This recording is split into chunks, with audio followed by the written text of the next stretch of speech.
పాత్రికేయులు కొన్ని విషయాలను రహస్యంగా ఉంచుతుంటారు. కానీ ఆంధ్రజ్యోతి అధినేత వేమూరి రాధాకృష్ణ మాత్రం ఈ పరిధిలోకి రారు. ఏ విషయమైనా సరే ఆయన దాచుకోరు. ఎటువంటి మొహమాటాలు లేకుండా బయటపెడుతుంటారు.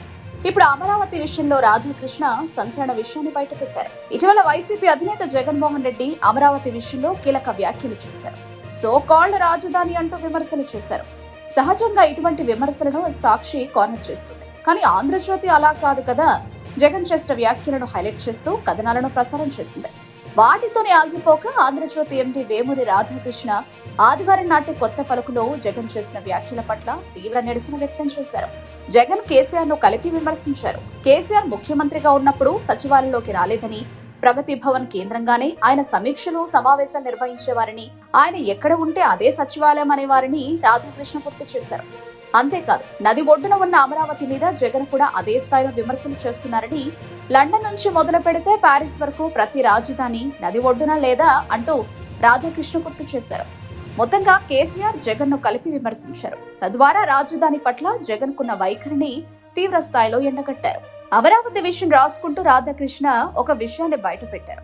అమరావతి మీద జగన్మోహన్ రెడ్డికి ఆ స్థాయిలో ఆగ్రహం ఉండడానికి ప్రధాన కారణం ఒక కులమని, ఆ కులం వారు అమరావతిలో ఎక్కువగా ఉన్నారని, జగన్ కోపమని రాధాకృష్ణ స్పష్టం చేశారు. ఒకవేళ అమరావతిలో ఆ కులం వారు ఎక్కువగా ఉన్నప్పటికీ రోజులు గడిచే కొద్దీ ఆ కులం వారి ఆధిపత్యం తగ్గిపోతుందని రాధాకృష్ణ స్పష్టం చేశారు. దీనికి హైదరాబాద్ నగరాన్ని ఉదాహరణగా చూపించారు.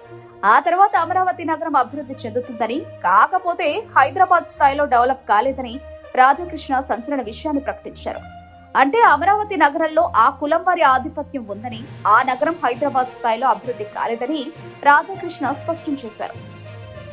మరి ఇలాంటి వ్యాఖ్యలు చేసిన తర్వాత వైసీపీ వాళ్ళు ఎలా ఊరుకుంటారు?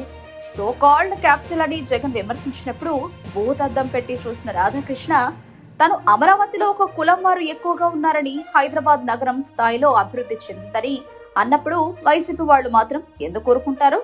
అందుకే పాత్రికేయులు ఒక విషయాన్ని చెప్తున్నప్పుడు జాగ్రత్తగా ఉండాలి.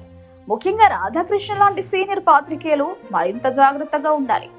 అమరావతికి ఏదో పాజిటివ్ బూస్ట్ ఇద్దామని రాధాకృష్ణ ప్రయత్నిస్తే చివరికి అది ఇలా కులం డెవలప్ అనే విషయంలో బూమరాంగ్ అయింది.